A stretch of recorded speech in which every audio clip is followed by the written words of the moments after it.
नहीं, जो भी ना बांग्लादेश पाकिस्तान, समझिए। देखिए लोग क्या, अगर आजम खान को जेल में मुलायम परिवार ने ही भिजवा दिया, सुप्रीम कोर्ट के मशहूर से मशहूर वकील को, फला वकील उसका नाम है, उसको एक मिनट उसको मैंने रखा है और उठाना मुद्दा वहां चाहिए, उठा रहे हैं मैं मर रहा हूं। तो यहाँ के हिंदू कहते तुझे मारने के लिए तुम्हें नहीं योगी को लाया है।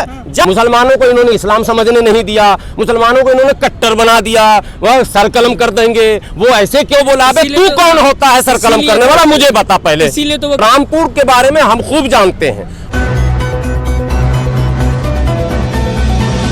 चल रहे हैं तो चलिए, लेकिन इसका खमियाजा मुल्क को भुगतने के लिए तैयार रहना होगा। एक बात बार बार ओवैसी साहब ये कहते हैं, सेकुलर पार्टियों पर जब हमला बोलते हैं, अखिलेश पर या और किसी पर तो वो हमला बोलते नहीं है, ज्यादातर अभी अखिलेश पर ही बोल रहे हैं हमला। 2-4 जो अभी रैलियां हुई हैं उसमें आजम खान को लेकर उन्होंने खूब मुद्दा उठाया।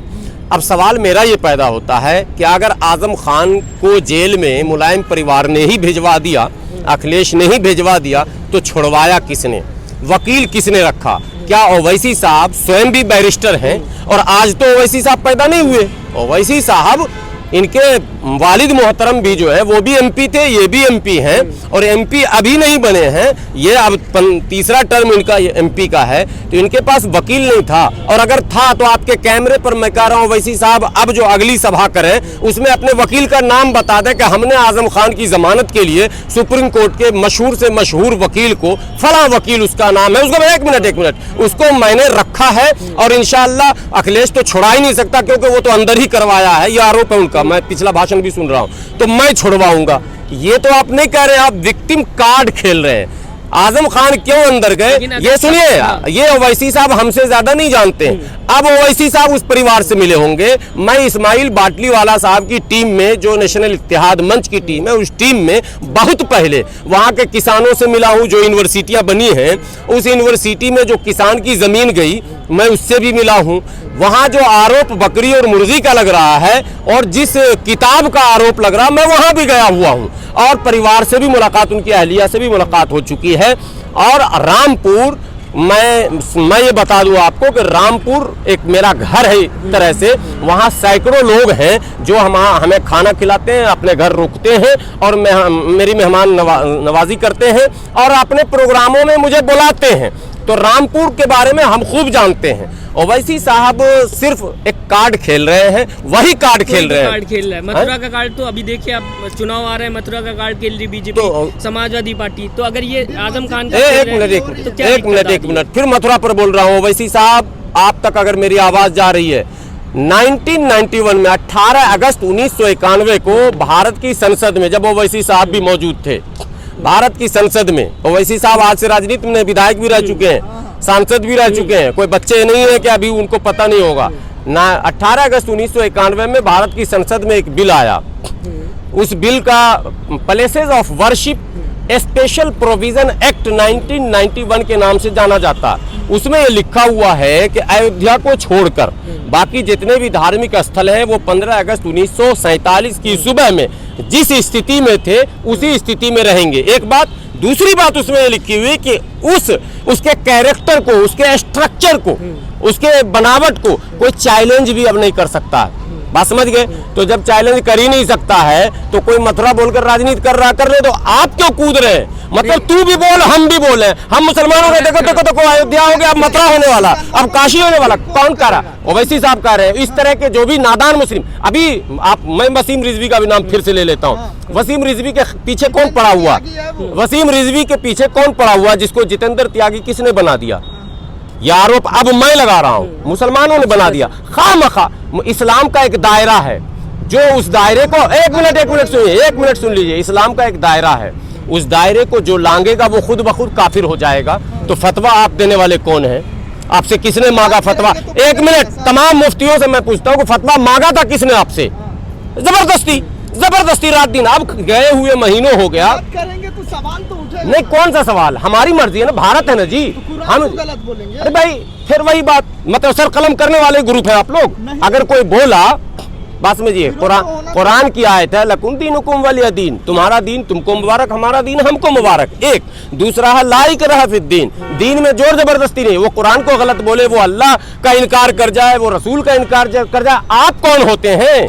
आप नहीं, इस्लाम ने इस बात की इजाजत नहीं दी और भारत के संविधान ने भी इस बात की इजाजत नहीं दी। फिर भी अगर लोग पीछे पड़े हुए हैं तो वही लोग पोलराइज करवा रहे हैं। बात समझिए, एक तरफ आरोप लगाइएगा आप जब आपको इस्लाम भी इजाजत नहीं दे रहा, अरे भाई करने देना उसको, जो कर रहा है उसको, उसका हिसाब वहां होगा ना, मरेगा कि नहीं मरेगा। उन्होंने तो साफ बोल दिया कि अब हिंदू धर्म में है, तो हिंदू धर्म में भी नरक स्वर्ग है सर, वहाँ भी हिसाब है, हिसाब से मुक्ति नहीं है। दलित पिछड़ा क्यों नहीं बना, त्यागी जाति क्यों बने? अरे वो सैयद थे ना, ब्राह्मण तो ब्राह्मण में जाएंगे, यही सवाल तो मैं करता हूँ। तो नाम में सैयद लिखते थे तो ब्राह्मण के, वो एक अलग प्रश्न है, मैंने एडिशनल बात कही है। देखिए, देश को पोलराइज करने से रोकना है, मुसलमान इसमें ज्यादा जिम्मेदार है।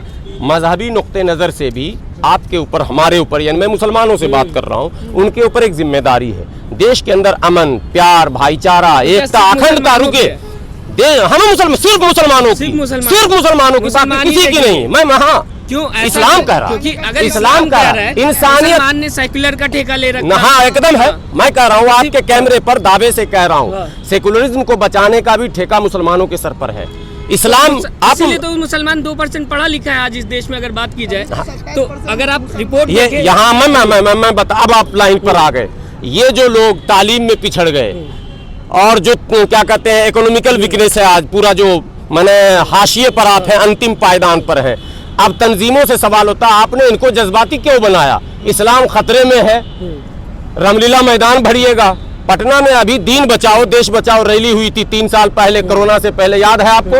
और दिन में रैली हुई, रात में एमएलसी बन गए एक आदमी, वो भी आप लोग को याद होगा। यही 70 वर्षों से मौलानाओं ने किया, दिन में रैली, रात में एमएलसी, रात में राज्यसभा। रैली करके इन लोग मुलाकात करते हैं नेताओं से कि हमारे पीछे मुसलमान है। यानी आम मुसलमानों का जो ठेकेदार, ये जो ट्रेडिशनल लीडरशिप है, परंपरागत जो नेतृत्व है मुसलमानों का, इसको बदलना होगा। मुसलमानों को इन्होंने इस्लाम समझने नहीं दिया, मुसलमानों को इन्होंने कट्टर बना दिया, वह सरकलम कर देंगे। वो ऐसे क्यों बोला? तू कौन होता है सरकलम करने वाला, मुझे बता पहले। इसीलिए तो वो कहते हैं कि अपना रहबर चुन लो। कौन रहबर? ये एमआईएम पार्टी इसीलिए तो मुसलमान 100% मुसलमान खुद रहबर है। तो कोई तो लीडर होना चाहिए ना, जो सब लीडर है। अगर इस्लाम को समझेगा तो वो मोहल्ले का नेता होगा, आपका पड़ोसी। इस्लाम ने कहा पड़ोसियों के साथ हुस्न सुलूक करो, पड़ोसी भूखा रहेगा। कहीं हिंदू मुस्लिम लिखा है क्या? पड़ोसी होता है 60 घर दाहिने, 60 घर बाएं, 60 घर आगे, 60 घर पीछे, 120 घर, 240 घर।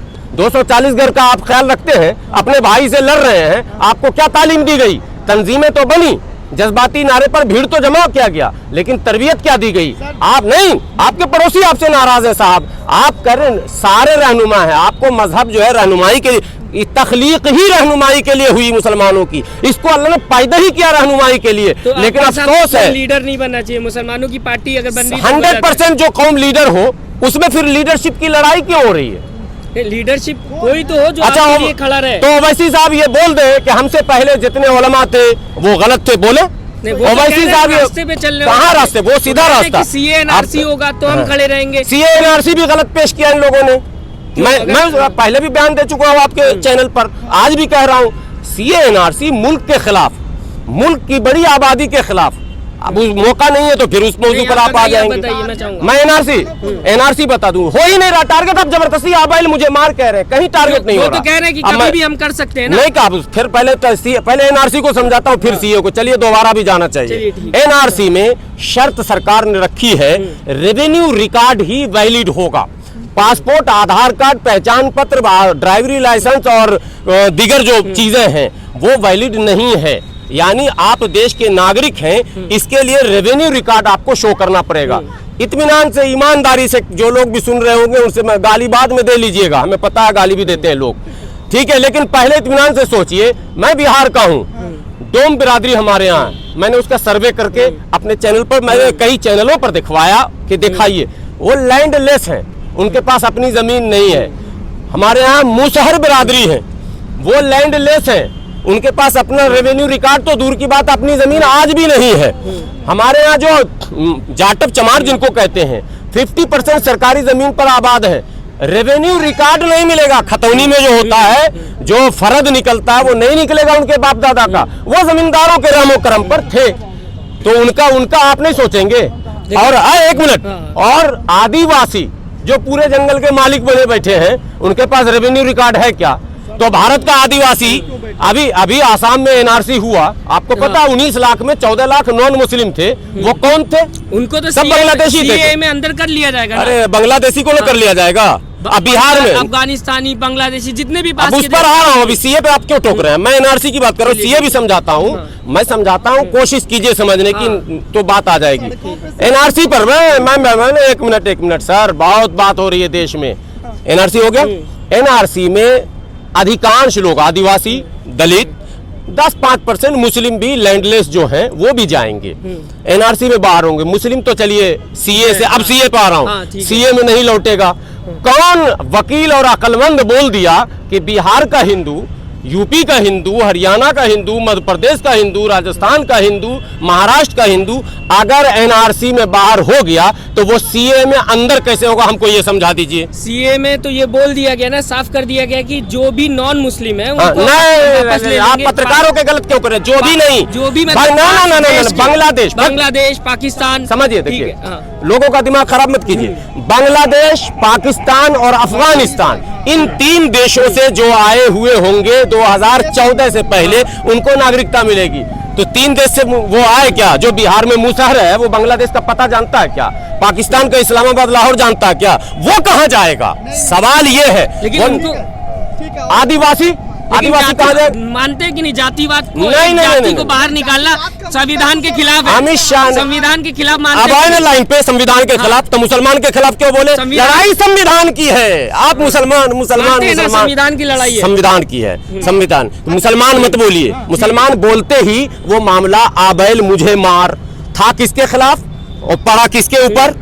हो गया। और आइए अमित शाह जी ने सीए लाने से पहले कलकत्ता में भाषण दिया था, बता देता हूँ। हिंदू रहेगा, सिख रहेगा, ईसाई रहेगा, बौद्धिस्ट रहेगा, मुस्लिम नहीं रहेगा, याद है ना? बौद्धिस्ट रहेगा। बौद्धिस्ट बांग्लादेश, पाकिस्तान और अफगानिस्तान से कितने आए? बौद्धिस्ट भारत में 20 साल से तिब्बत के आए हुए हैं। दलाई लामा का नाम सुना आप लोगों ने? तिब्बत से लाखों बौद्धिस्ट यहाँ शरणार्थी ऑलरेडी बने हुए। सीए में तिब्बत का नाम क्यों नहीं रखा गया आपको पता है? इसलिए कि बौद्धिस्ट को निकालना। आपको उठाना मुद्दा वहां चाहिए, उठा रहे हैं मैं मर रहा हूं। तो यहाँ के हिंदू कहते साले तू मर, तुझे मारने के लिए तुम्हें नई योगी को लाया है, जा। तो तो सफल हो गए पोलराइज होने में। अरे मैं कहीं नहीं मर रहा हूं, संविधान खतरे में, भारत की बड़ी आबादी के अधिकार खतरे में है, भारत की बड़ी आबादी को मुख्यधारा से काटने का प्रयास है। आप लड़ाई आदिवासी की क्यों नहीं लड़ते? चैनल को लाइक, शेयर एंड सब्सक्राइब करें और बेल आइकन दबाना ना भूलें।